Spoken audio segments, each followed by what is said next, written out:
Welcome to Teaching Artist Podcast, a show dedicated to discussions of teaching art to kids, making art, and how those things overlap and feed each other. I'm Rebecca Potts, your host, a visual arts teaching artist.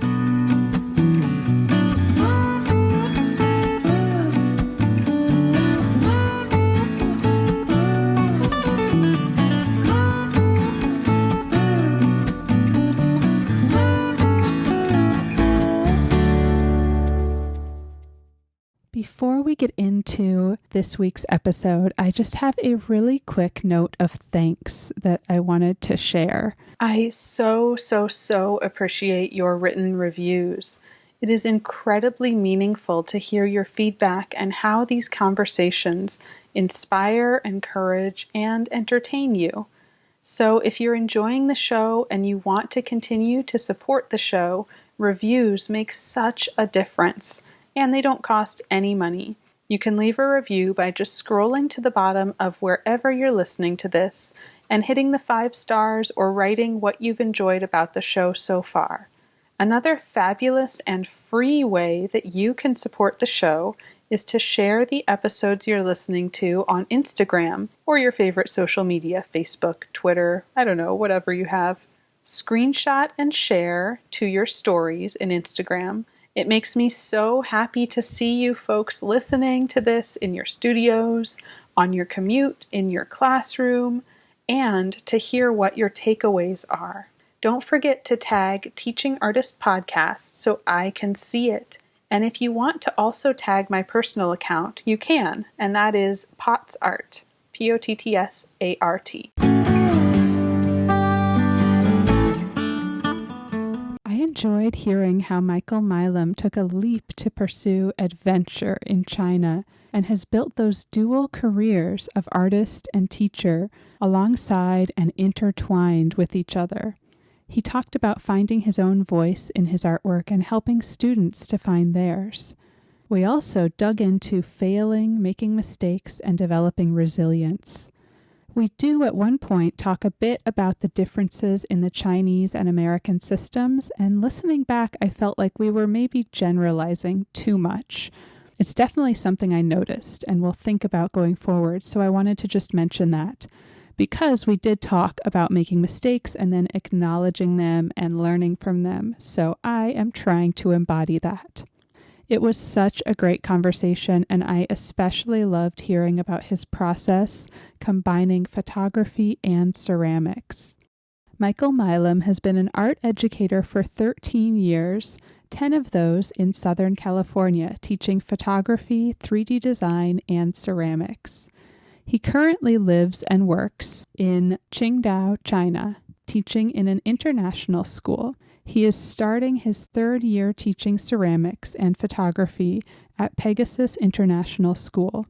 He loves to share his passion for the art-making process with his students.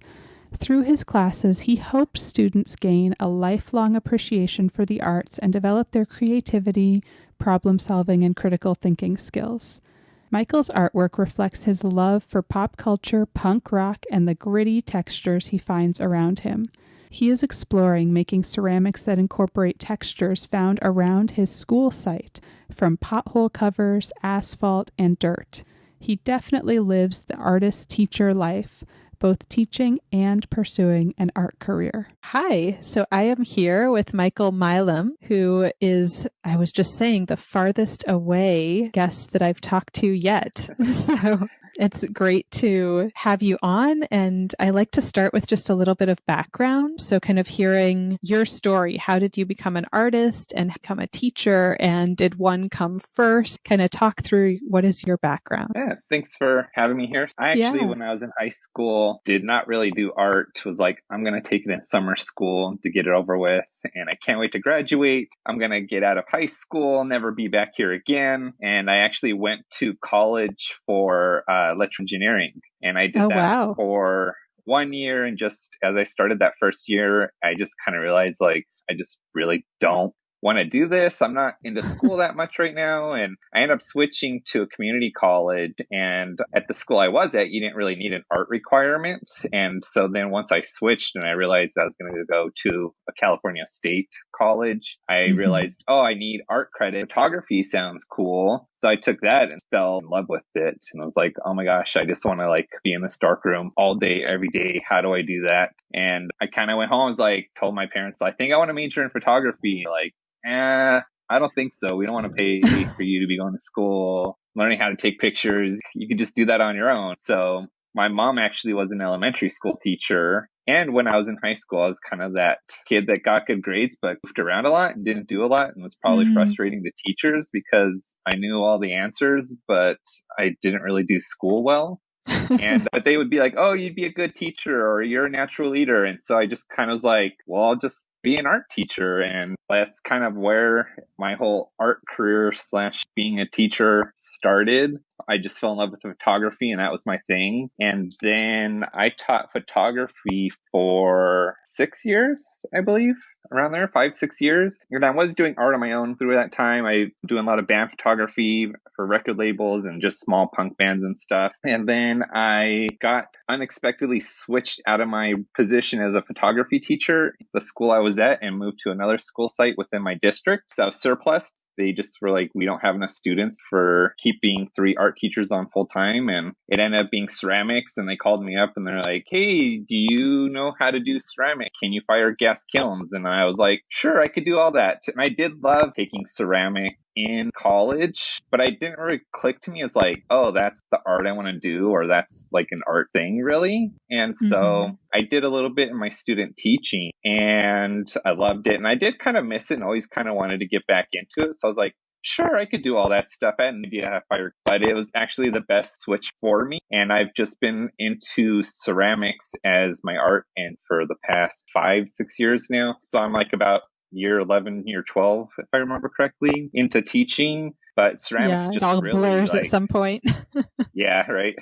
And it just clicked for me. And I was like, I love this. There's just always something different to do, where photography just, I kind of struggled with finding my voice. And it just kind of felt like always the same thing for me. And I just didn't really know what to do with it. And just ceramics, I just really like, I think it's more because it's even more hands-on. And photography became so digital for me that just kind of lost its like appeal, because I loved it because I was in the dark printing.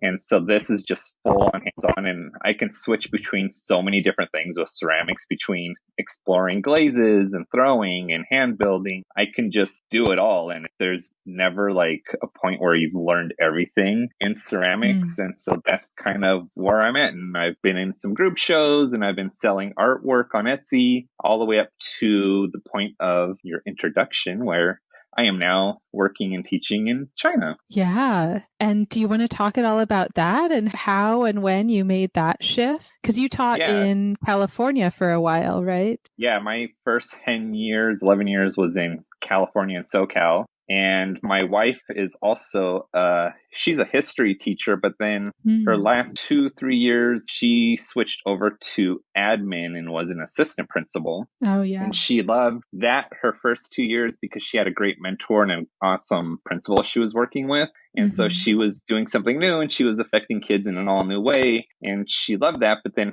her principal on the 3rd year was like, hey, I'm going to move back to Japan and work in Dodia. And so I'm leaving you. And so that kind of lit a fire under her, then me, to also look at international teaching, because we had been talking about it, but it's one of those things where you're in a good teaching role and your district is really good and I can kind of like do whatever I want. And she was happy. And it's one of those things where you talk about it, but you never do it because you're so comfortable. And that was kind of just the last thing we needed, to be like, you know what, let's just go for it. We're at the right age. Like, we've had enough experience. Let's move on to something new and exciting and different and challenging in new ways. And so we started looking through the international education and the teaching jobs. And she happened to know someone that knows the guy that just started this. So it's only 4 years old. We've had 2 graduating classes, and they added me on this past school year as ceramics. I had 1 year off where I was actually a dorm director because they had no position for me yet.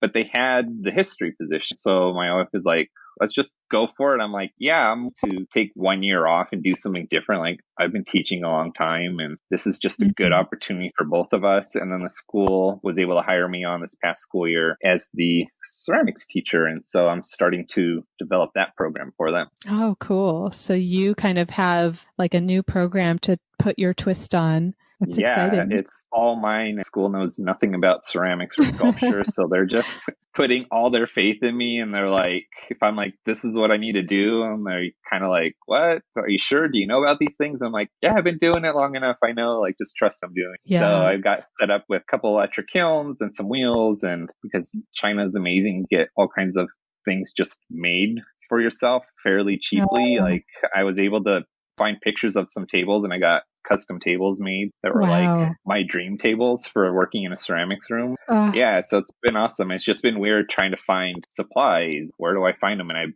basically been buying all my art supplies off Taobao, which is their equivalent to Amazon. So it's kind of been like a weird thing because there's the city we're in, Qingdao. There's no, as far as I found so far, there's no ceramic store. There's no really ceramic community, even though China has, and they kind of still do have like this very rich history of ceramics. Like in Shanghai, there's the pottery workshop, which you may be familiar with. And then they also have, I'm going to hopefully not butcher this because I always do, but Qingdao is like the last royal kiln yard. And that is all still running as just private studios and people just kind of doing their own ceramics. So that was kind of one of the last really large hubs for kind of ceramics and porcelain in China. So there's maybe even some kind of opportunity to help start more of a, or, you know, grow like a community in your location. Yeah, definitely. And I've had a few other expats get in contact with me because we have this program called WeChat that's basically everybody in China is on WeChat. You can also, the most amazing thing ever America's missing out is not being able to pay for everything on your phone. And so you can pay for everything and it has like this social media component. And so I've been talking, they're like, oh, do you know anywhere? Would you teach privately? And I'm like,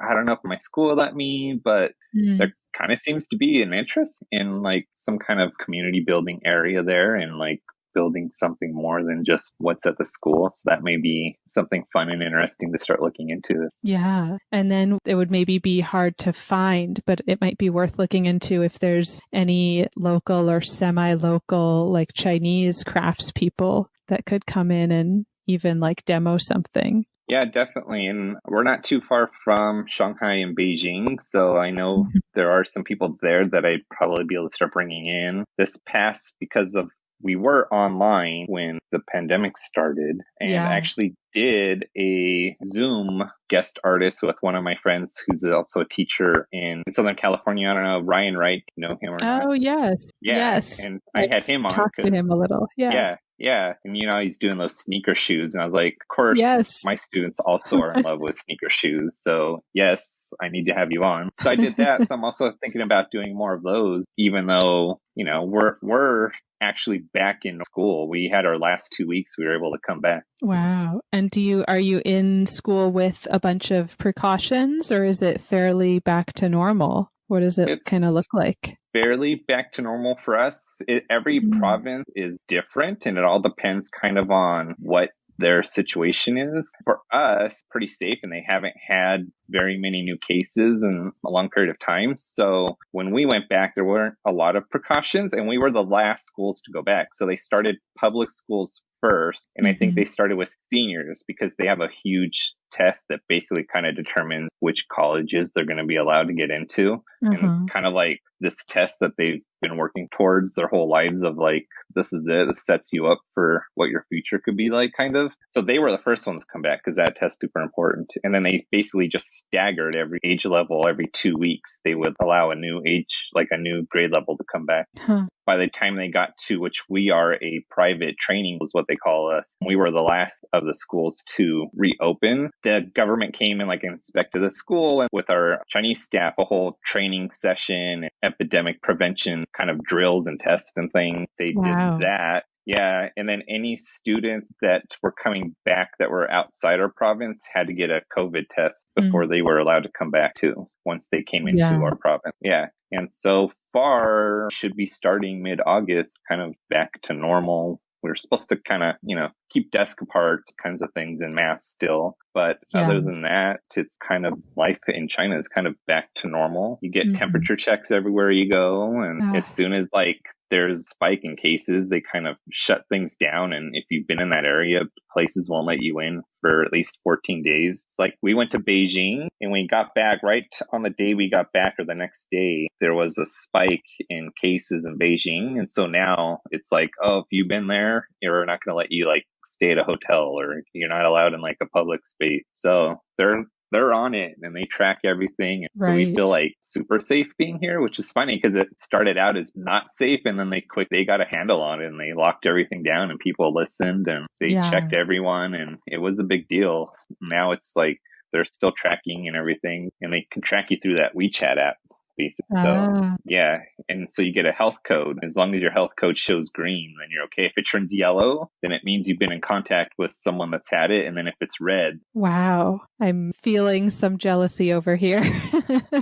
Yeah. So we're actually able to kind of travel around within Beijing, but they're wary of, you're American. When were you here? And we're like, we've been here since March because you closed the borders end of March. So you don't need to be afraid of foreigners anymore. They still are cautious of us and want to know when we got here. And the last entry stamp in our passports, our most valuable thing to prove that we've been here for so long. Wow. And it's interesting to hear you say it feels like it's going back to normal, but with desks apart and masks on, because I feel like in so many schools, that's the maximum amount of precautions here. It's we'll separate the desks and we can wear masks. That's all we need, right? And I guess they're going to test any students again that come back at the start of the school year. They'll have to get a COVID test again to make sure they're not bringing it back into the province. Yeah, I mean, fortunately, that's the new normal, right? Is mask and temperature checks and distancing. So and our classes are small. The most I had this year was 18. Oh, wow. And so that's kind of the nice thing about international teaching private schools. Classes remain small. So it's not like when I was in California, I had 40 kids. I don't even know. Just thinking about them saying, okay, we're going to bring back kids in some capacity. How are they even going to fit 40 kids in my room? There's no way you can distance them in the room that I had. I can't even imagine. I'm almost glad I'm not there because I still keep in touch with group of teacher friends from there on Instagram and just hearing them talk about it and stuff. I'm I'm getting stressed and I'm not even there anymore. Yeah, it's a lot. I feel lucky I'm in LA and we're all completely online, at least for the fall, and we'll see what happens. But yeah, definitely not totally possible to distance unless a lot of things change. Yeah, so I had a couple questions that came up that are not as related to the pandemic. But you mentioned that you had kind of a year off. It wasn't completely off because you were still working, but a year off from teaching. Did that give you opportunity to make more art, or was it still kind of busy, getting settled in a new place and all of that? Yeah, I was busy just getting settled in, and it's China. It's a huge difference, and trying to figure out how to get around, and it's just everything's different. Yeah, it's opposite thinking, just everything's done the opposite of what we're used to, that it just you start to learn to just don't question why things are done that way, and you're just that's the way they do it. This is the way it is here. And then with the new job, it was dorm director, and it was just something that I hadn't done before. And so that was taking some time away. And so I wasn't making too much art. I was able to start up the ceramics club. And so that gave me a little bit of time to do art. And that kind of was helpful in them adding that as a time class, because then they saw there was this demand for it and the kids were interested in it. So that was the good thing about it. And kind of really what I got out of it is just, I love teaching and I love making art. And I know those are super important to me and they go together. And having that year off just really made me realize how much I really love doing those things and how much it's important for me to keep doing them in some capacity. So yeah, that's kind of what I got out of it more than anything. That year off was interesting and I learned new things in different ways. Yeah. And do you feel like your like your teaching informs your art making at all? And then also vice versa, does making art inform your teaching? I want to say yes, but then sometimes when I reflect on it, I feel like not really, because I try not to influence, like my own personal voice in my art doesn't come out in my teaching, but my thought process and like that, like experiment and try and don't be afraid and kind of like those skills that we want the kids to pick up. I think those two back and forth influence each other from the teaching and the making. But I don't try to be like, because I love graphic clay and adding imagery onto stuff. And so I teach how to do that because I find that for ceramics, I'm getting the kids that don't know how to draw, don't think they can draw, don't think they're good at art. So I find that's like a really good way to be able to allow kids like me that love imagery but don't know how to add it on to their artwork. Like it's a way they can do it. So I've taught how to do silk screen with underglazes and transfer those on. And my friend Victoria taught me how to do what she calls poor man's lithography, where you're basically just using a photocopier to print out kind of like silhouettes. So basic black, white, and the toner acts as a resist. So when you paint the underglaze on the white paper part, it stays in those lines. And then that can be transferred onto the clay. And so it's an easy way to add simple imagery and text, right? So they can add their name and all kinds of things like that. Yeah. So that kind of gets like brought into it, but it's more of like, hey, this is like, check this out. You could do this. But then also like it challenges me because I teach sculpture and I teach making functional work and hand building and wheel throwing. So I don't let only because I do hand building because that's what my artwork lends itself to right now. I don't limit the student to that either. So I really try to like keep that open. And so it's more of like I said, like that mindset more than anything is what kind of flips back and forth between teaching and art making. Yeah, that makes a lot of sense. And it's funny because I was going to ask you also about like your start in photography.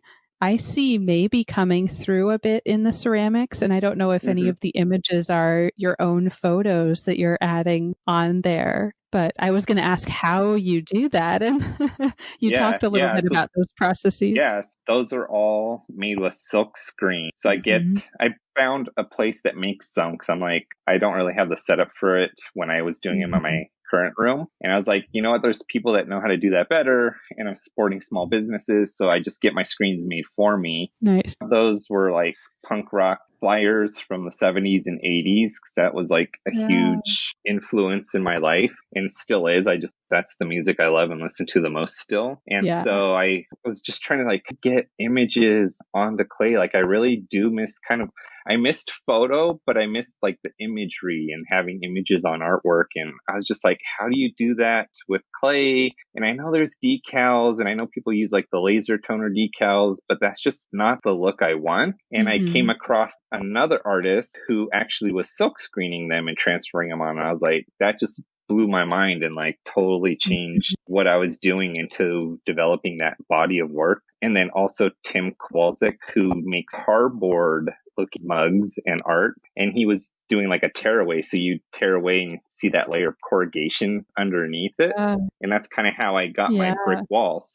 I'm one of those artists who's not above stealing ideas from other people. I'm all about like, how do you steal an idea that you really love, but how do I make it my own? And I think I've really accomplished that. Like I totally took those two ideas of silk screening images and kind of like this tearaway thing underneath and made it, I think, my own thing. And so it's stealing an idea, but making it into your own voice that becomes something that I kind of always am trying to get students to do as well. Like, how do you make it you? And they're always like, what do we do? Or can I do this? Can I do that? And it's like, yeah, like you just came up with the idea, go for it. Like, it's okay. Or like I used to do I still do a lot of thumbnail drawing before they start working. And then they're like, oh, can I change? I came up with this cool new idea instead of like the thumbnail drawing. And I'm like, that's awesome. Of course. Like, change it. Like, you're not stuck to what's on paper. And I think they get surprised by that freedom because it's like, and I tell them like, well, you wouldn't have came up with that idea if you hadn't drawn all these other ideas. That's why all of a sudden they're like, oh, and like they kind of get it. So they get why we do the thumbnails. So it's like that one of those light bulb moments. And yeah.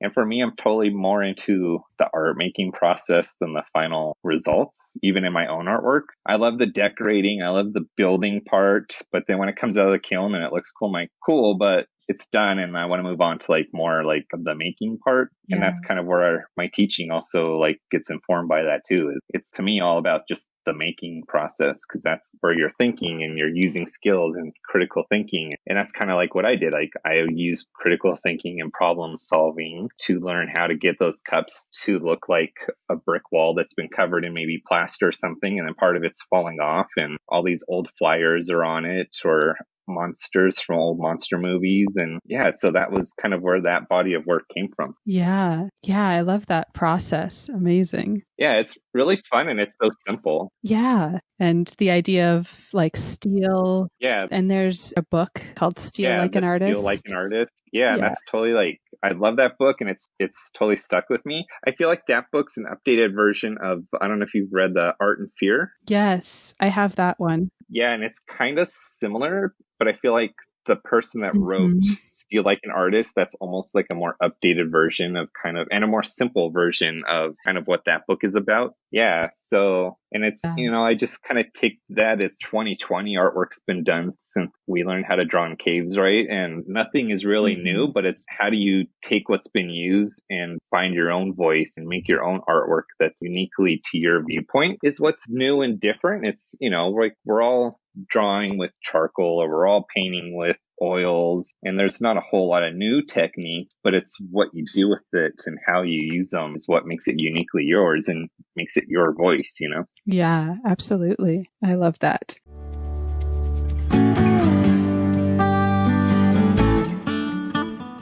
Thinking more about teaching, do you kind of have like a teaching style?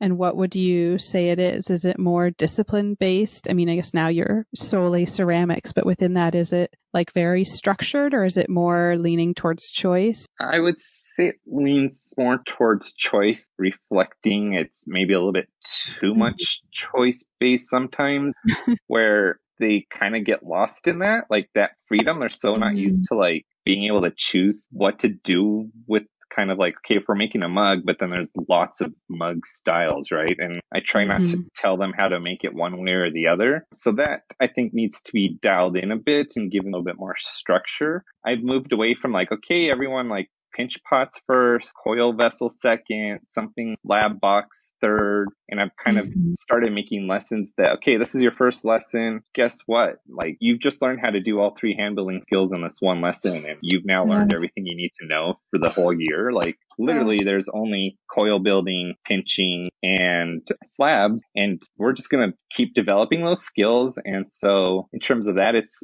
skill based, but I think I need building more of those skill bases into things first. So I'm going to revamp my plan this year and kind of gear it a little bit more towards skill based. And then that second year will be more toward a little more free choice and developing a style and finding your own voice. And that's where I think I'm going to kind of start moving towards. Yeah, it's just, I kind of reflect and try to change things up so that they're learning and they're having fun. And I think that's important both as an artist and a teacher, right? Is that reflection and fine tuning thing. And I feel like teaching art is the same as making art, that there's a limited way of doing things and you have to continually reflect and refine what those are. Yeah, and I think I've just kind of been floundering with finding my voice as a teacher sometimes. Is like, what do I exactly style do I want and what do I want? I have an idea and I want these certain skills that they're going to be able to take with them to anything they do. Because realistically for my students, I don't think I've ever had in my 11 years student that's like, I'm going to go to school for art. I just haven't had one yet. They love the class. They love making ceramics or taking photos. They already have an idea of what they want to do. And like I said, a lot of them are in there because drawing and painting to them is hard and they can't do it. It's what they feel. And they're always like, oh, I can't draw, so I took this class. I'm like, you can draw. That's what the class is for. So yeah, it's always interesting to kind of try and find that balance of like how much teaching is there and how much fun. What are their expectations of what the class is? I get a lot of like, oh, this is our fun class. Like we have all these hard classes just all day. And like, this is the one where we like can come in and relax. And I feel like I kind of teach it more as like if I was in college, because I feel like it's almost insulting to lower them down to like, well, it's high school or your kids. Like, yeah, it's high school, but I think starting off just pinching and just those 3 basic skills as separate assignments is almost a little bit of a disservice to them and insulting to them. Like, you can build those into something instead, and that's kind of where I've been kind of refining those first year assignments, and they seem to do well that way. And I feel like you can get more done and more interesting projects out of them if you just build that confidence with them first. I did my master's in art education at Boston University. And that was one of the things that my final research project was on, was art and fear, and that students are being held back by their own fear of being creative. And if you can build their confidence and get them to see past that I can't do art, so that's why I'm in your class kind of mentality, that I can really get some really cool assignments out of them. And they do really good work. And I'm like, you guys just try. Like, you'll be so amazed at what you do. I tell them, like, I care more about that process of making versus just what's the final result. Yeah, definitely more focused on that. Because, you always have those kids that like just naturally they're good at art and they make really good art, but does that mean they're better than the kid that doesn't and is struggling? Like, that kid that's really, really good not be really showing any growth or learning. They're just naturally gifted in that area, or they just have those skills, and then the kid that's trying really hard could be trying something really difficult and creative. And because they don't have much art experience, they don't realize that what they're doing is really difficult. So I tell them, it's about like where your starting point is that's your journey in art. That's how I look to grade you and develop you and to give you more skill. Yeah. And where you are now, is it mostly international students or is it Chinese students? Our school is all Chinese students.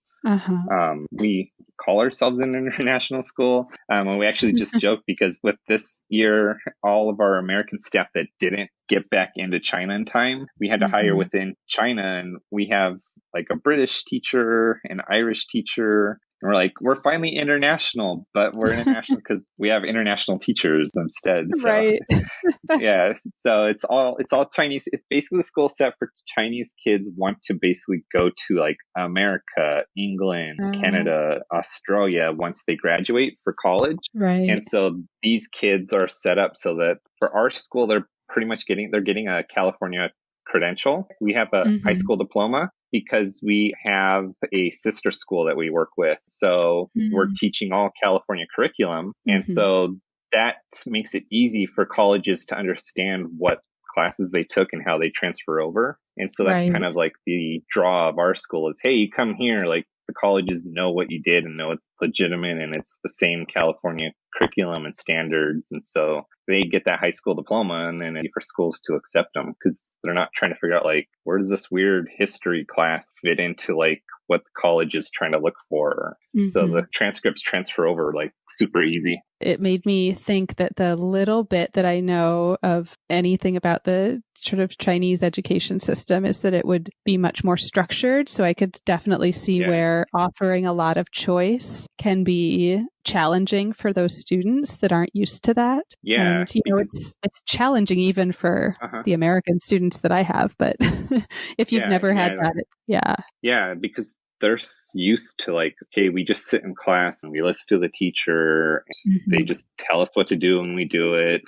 And that's like the strength of Chinese students and people is like, they can see and they can do something that they're told to do. And they do it really well when you like tell them how to do it right and why. And as long as you kind of have that why in there, like they get it and they do it all. But then when it's like, okay, problem solve, critical thinking, like that's where they hit that wall because they're not used to being told like think freely and think critically and use creativity and problem solve. And that's just not going to happen. So that's kind of like where that struggle is even harder than like American students. But it's just a matter of, building those skills and scaffolding and using what strengths they do have. And then it kind of becomes more of a skill that they start to learn and they figure out. Yeah. And within teaching ceramics, do you do you share other artists with the students as like inspiration? And if you do you kind of make sure that you're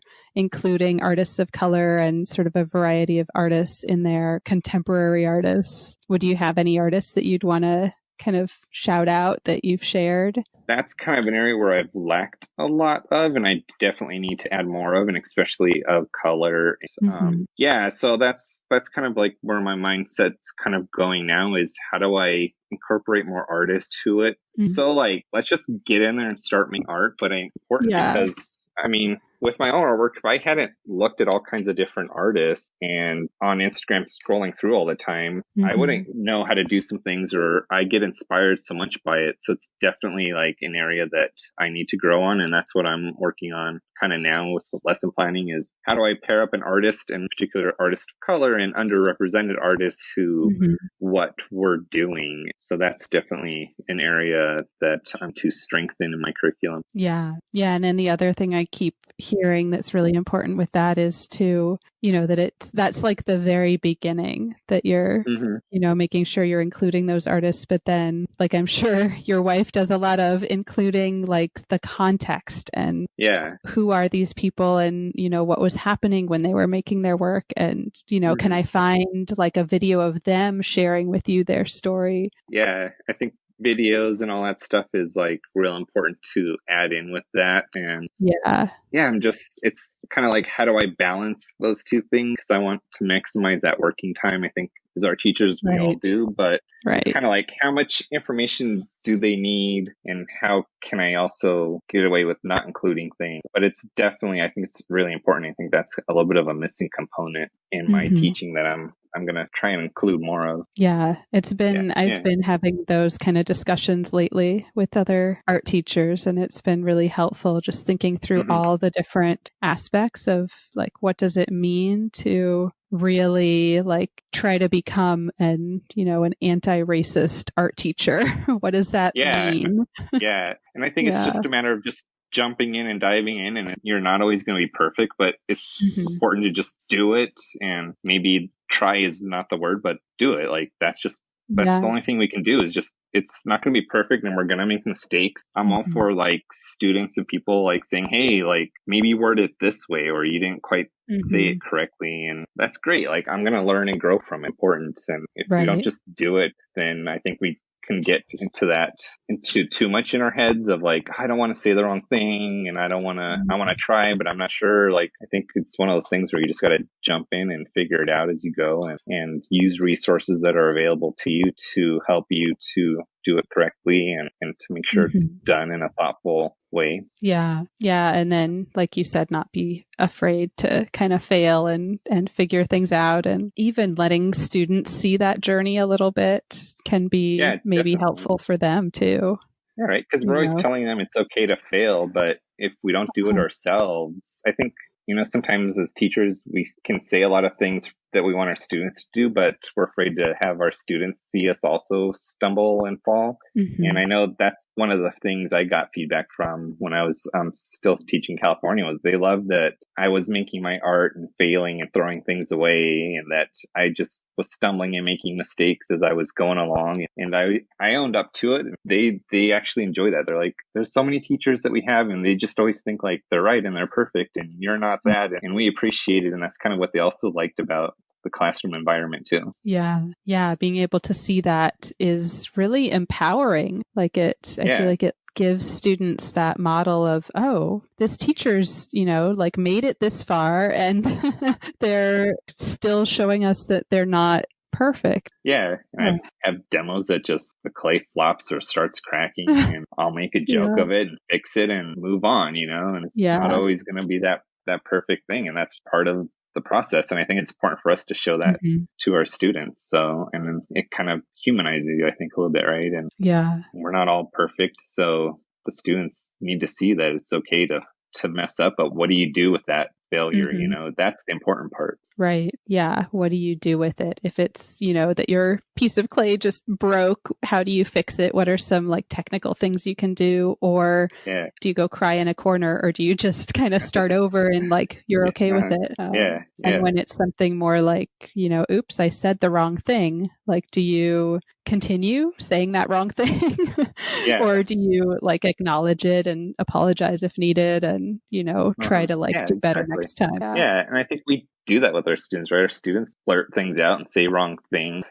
So it's life. It's part of learning and growing. It's always what you do with those hardships that determine, who you're going to be and what your next steps in life are. Yeah, absolutely. Resilience more important than ever now. Well, I would love to get more into your artwork. And you mentioned briefly that you've been, selling and showing your work, but I always find it really helpful to hear more of the kind of like nitty gritty of that stuff, like the business side of it. Would you mind talking a little bit about how do you sell? How do you kind of find opportunities? Instagram has been amazing with, at least for the ceramic side of like just finding shows and opportunities. And I've, from just photography, because I used to also take pictures of pinup models and stuff. And like, I don't know if I want to ask that person. What if I'm not good enough? They'll say no. And then by the time it's like, no, I am good enough. And I ask that person, they're like, oh, I only can do paid shoots or I'm booked all the time. And so I just developed the attitude of like, just go for it. And like, you think your work is ready, it's ready. And it's at some point you just have to put yourself out there. So I'll submit something. And I even started in my classroom a wall of rejection letters and I hung them all up.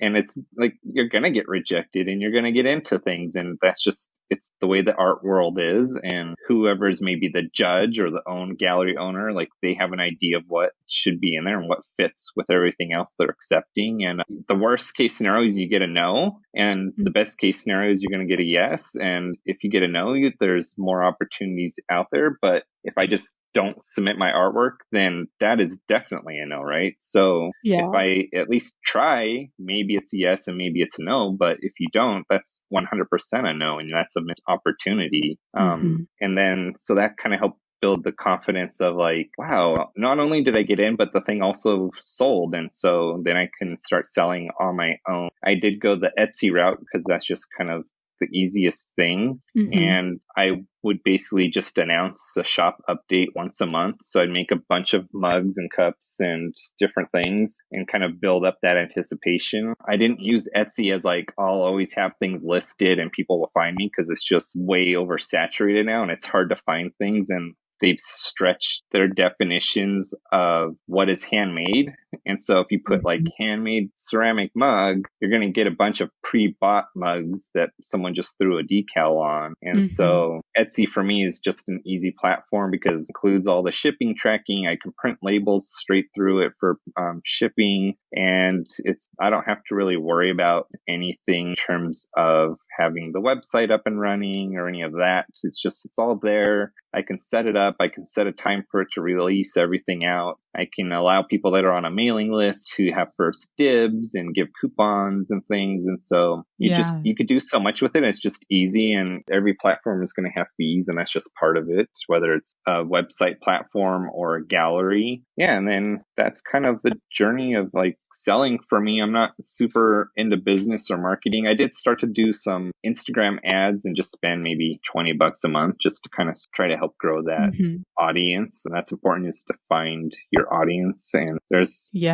for like, everything. Like I know the work that I'm making, monsters and punk rock flyers, like there's a niche audience for that. It's not going to be everybody. And so you just finding those people, that's where you're going to start to be able to sell artwork. Right. Yeah. And would you have any tips on that, like Instagram ad thing? Like, are there methods to it that you've kind of followed, or? I know there's some methods out there. I have my profile set as a business profile, so I can kind of look and see who my audience is. I would just look at what are the automatic settings that Instagram is suggesting. And if I didn't feel they were quite right, I would tweak those to the manual settings. So like my age group on Instagram is like early 30s to mid 50s is like my largest audience. So I'd make sure like that part is included. Yeah. And then keywords weren't there that I thought should be there, right? Like I know a bunch of bands that people don't know or that probably Etsy isn't going to think of, or colors that weren't showing up. Like, so it's just kind of like using those keywords to get your search into the right hand. Yeah, right. Yeah. And I love that. I feel like I've talked about this idea with other artists of a non-application is a rejection. Like that idea that, you can't get a yes if you don't put it out there. Yeah, totally. I think at a certain point, like you kind of know your work is ready. I think you're going to look past, probably 6 months, a year and be like, oh my gosh, I can't believe I was selling that. But you've grown them. Yeah. And so that's just part of it. Like at some point, your skill levels are where they're at and you're confident in them. And it's going to evolve and grow and just have to go for it at some point. Otherwise, you're just always going to be waiting. Yeah. Yeah. And then another question I feel like people have a lot is, how do you overcome creative block? For me, I just will go throw on the wheel or I'll make a bunch of textiles and play with glazes. I just try to do something different. I'll doodle, I'll look on Instagram, I'll go to websites. For me, I'm influenced by pop culture, so I'll watch videos and things like that. And that's kind of will get me back. And I think it's okay to take a break sometimes when that happens and then come back when you're ready. And sometimes you just need to force yourself to just do something. And that's kind of where like the wheel throwing and those different areas come in. And it kind of gets you kicked back into that mindset of what you were doing. And it could either lead to something new or it just helps you to continue making the work you've been making in a new or a different way or tweaking. So it's kind of finding like those different things. Like when I first was making mugs, I was just making with a flat bottom. And one day when I was just kind of stuck and didn't know what to do, I started cutting out some circular rings and figuring out how to put like a foot ring onto the mug. And so then a lot of the later work has an extra foot ring and there's colored clay sandwiched in between. And so that evolved from just kind of one of those moments of what do I do? And am I just doing the same thing over and over again? And so that helped to evolve that kind of part of the mug. Yeah. Yeah. I love that. Just kind of playing and learning also as part of that. Like I'm stuck. What else can I learn? Yeah. I think the play part is important. Sometimes it's hard to include that in your time because, we have limited time, especially us as teachers. Yeah.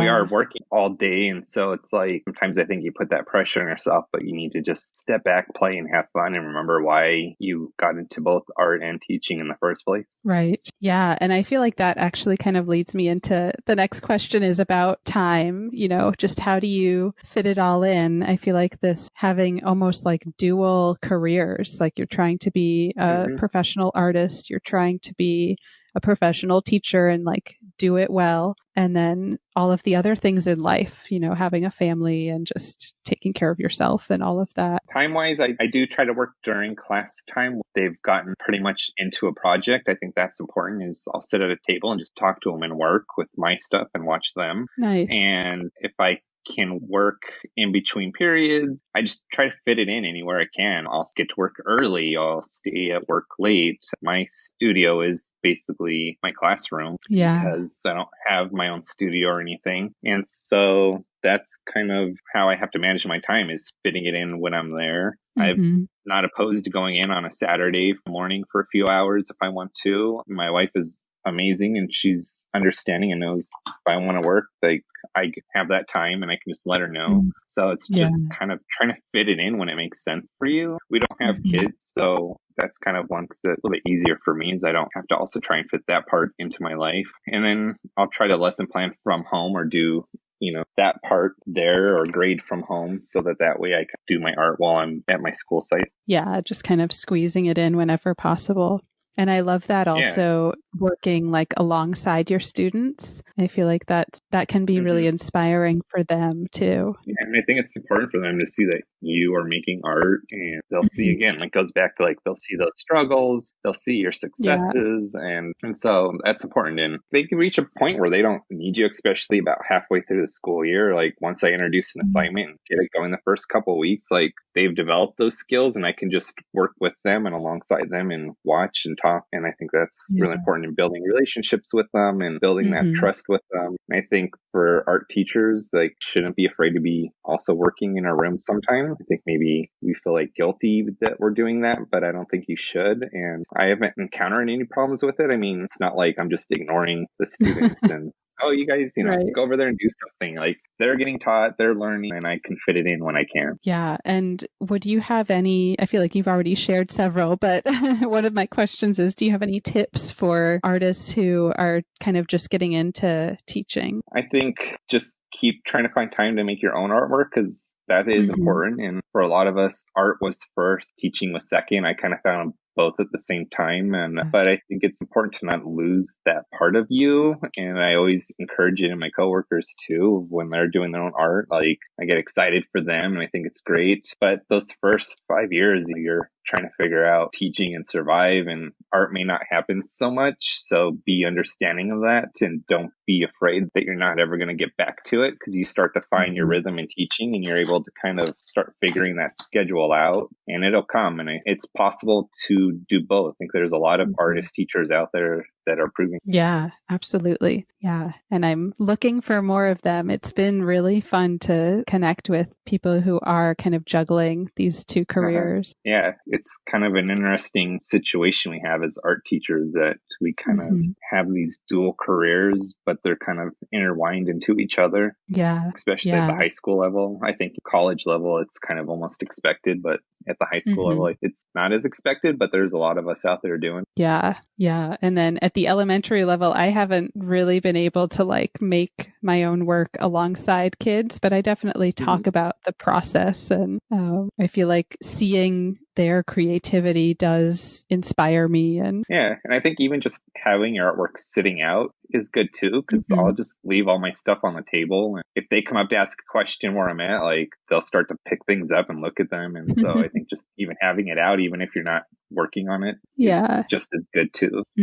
Yeah, just letting them see that. Yeah. Right. In their eyes, we become more legitimate, if we're making and working on art. So I think it is an important aspect of it. Yeah, it becomes not just this person talking about making art, but this person who's like really an artist. Yeah. Yeah. So starting to kind of wrap up, I always like to ask this really sort of broad, open-ended question. What are you curious about right now? Could be, art related, teaching related, life. Yeah, I'm curious about everything. Yeah, there's so much going on. It's kind of weird because I'm starting to develop a new body of work based on textures and things around me in China. But then I've just really started rewatching Wes Anderson movies. And I've just been really curious about how can I add that graphic clay element back into work using stuff from there. So I'm almost now thinking of a second body of work, but I'm like, I want to think about it, but I'm not going to make it right now, because I also want to keep exploring this other idea that I had. So it's kind of like this weird dual role of like, I'm curious about both these things, and I'm just really interested in like how I can like make a body of work based on like his movies, and I come up with some ideas already, but it's keeping me excited to make this other body of work of just really working with textures and stuff. And so I'm kind of curious how I can textures as my graphic element versus actual imagery. Oh, yeah. And I also really like the idea of going forward with this kind of new idea while there's like a second new idea kind of rolling around in the back of your head and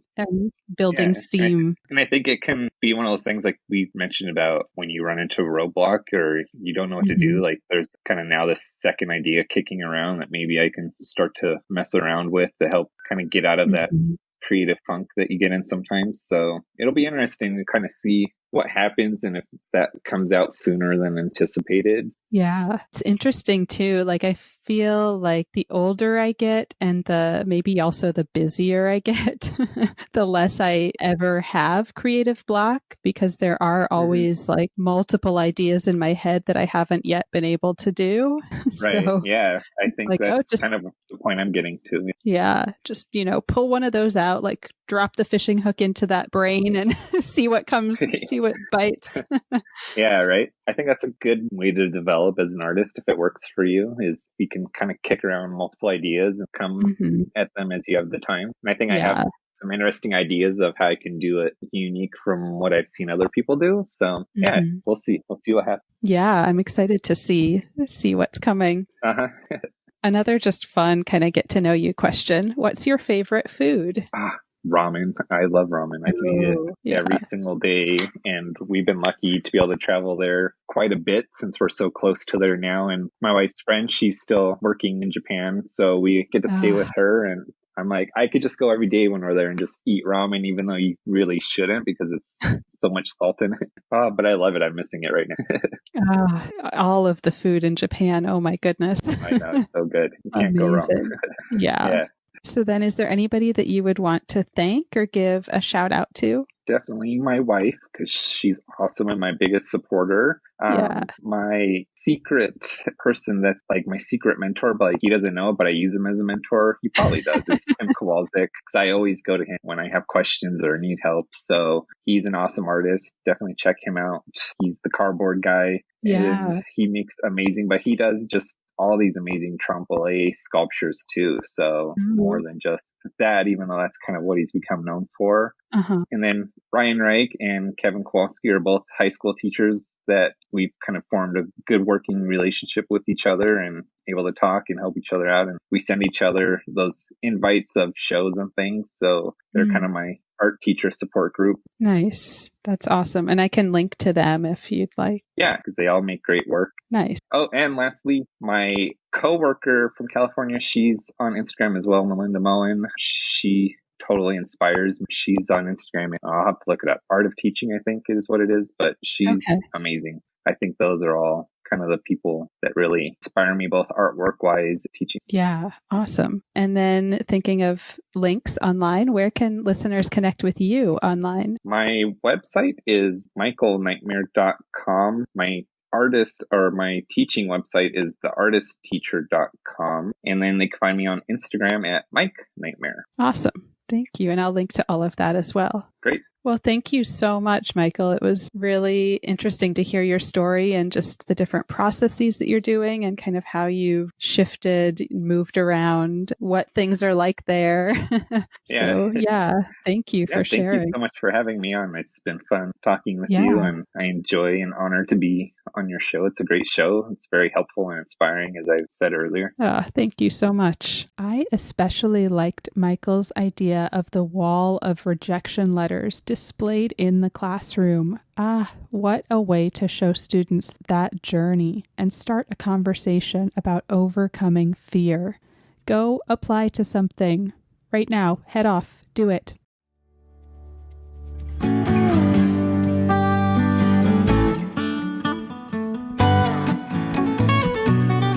Thank you so much for listening. As always, you can reach me at Teaching Artist Podcast on Instagram or teachingartistpodcast@gmail.com. Who do you want to hear from? Please share your recommendations of teaching artists. And if you loved this episode, please subscribe, leave a review wherever you listen to podcasts, and follow me. It really makes a big difference. Thank you.